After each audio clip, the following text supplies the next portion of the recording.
you should be able to get from your kind of starting point and biases as a coach to wherever the athlete needs to be. And he always says, with the framework he uses, how far outside of what he would just default start with, how far can he go? Could he get to something that looks like SBD every day? Could he get to something that hits a lift once every 3 weeks? Does your process and your methodology have the flexibility where if an athlete needs this end of the spectrum or that end of the spectrum or something way out there, can you actually get there? And so I guess the way that I sort of conceptualize it with this is it's not like, say, if somebody was coached by Carly versus by you, it's not like it's completely different coaching philosophy, but it's probably a different starting point.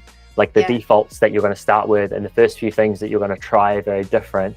But I can imagine if you both had the, if we do a twin study, give you a twin each, then and those, theoretically those twins respond to the same thing, you should kind of converge on the same training approach. And maybe just, by happenstance, one of your default approaches is closer to what they end up with than the other.